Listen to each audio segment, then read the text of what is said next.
Frigat Merah Putih yang saat ini dibangun oleh PT PAL telah dijadwalkan akan diluncurkan pada tahun ini dan juga penyerahannya kepada Kementerian Pertahanan pada bulan Desember nanti. Kapal ini merupakan salah satu proyek strategis yang menjadi kebanggaan industri pertahanan dalam negeri. Namun, meskipun peluncuran dan penyerahan kapal sudah di depan mata, masih ada tantangan besar yang harus dihadapi. Salah satunya adalah kondisi kapal yang akan diserahkan dalam sistem FFBNW, yaitu hanya berupa platform dasar tanpa persenjataan, sensor, dan sistem pendukung lainnya. Sistem FFBNW memberikan fleksibilitas kepada pemerintah untuk melengkapi kapal dengan persenjataan dan sistem sensor sesuai kebutuhan di masa depan. Meski demikian, pendekatan ini memerlukan waktu yang cukup lama untuk menyempurnakan kapal hingga siap beroperasi secara penuh. Menurut plan, FNP baru akan mencapai kesiapan operasional penuh pada tahun 2028. Dalam kurun waktu tersebut, berbagai perangkat seperti radar, sonar, sistem deteksi, sistem persenjataan, dan teknologi pendukung lainnya harus dipasang dan diuji, serta disesuaikan agar semua fungsi kapal dapat berjalan secara optimal.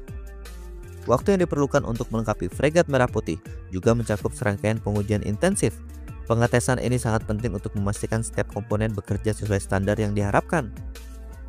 Proses integrasi dan pengujian ini melibatkan kerjasama dengan mitra internasional, mengingat banyak sistem senjata dan sensor yang akan digunakan berasal dari produsen luar negeri. Selain itu, uji coba di laut akan menjadi tahap akhir yang menentukan kesiapan operasional kapal. Semua ini menuntut perhatian serius agar kapal dapat berfungsi sebagai fregat modern yang handal pada umumnya. Meski menuntut waktu yang panjang, sistem FFBNW memiliki kelebihan tersendiri. Dengan pendekatan ini, pemerintah dapat memilih sistem senjata dan sensor terbaru yang sesuai dengan perkembangan ancaman di kawasan. Hal ini memastikan kapal untuk tetap relevan dan memiliki kemampuan yang optimal dalam menghadapi dinamika keamanan di masa depan yang cepat berubah. Selain itu, metode ini memungkinkan penghematan anggaran secara bertahap sehingga tidak membebani keuangan negara secara langsung dalam satu waktu. Tantangan lainnya adalah memastikan sinkronisasi antara PT PAL dan mitra teknologi dalam proses integrasi sistem. Sebagai galangan kapal nasional, PT PAL memiliki tanggung jawab besar untuk menjamin bahwa Fregat Merah Putih dapat berfungsi dengan baik serta dilengkapi. Sementara itu, Kementerian Pertahanan harus memastikan bahwa pengadaan sistem senjata dan sensor dilakukan secara transparan dan tepat waktu. Jika semua pihak dapat bekerja secara baik, maka target operasional di tahun 2028 dapat tercapai sesuai rencana.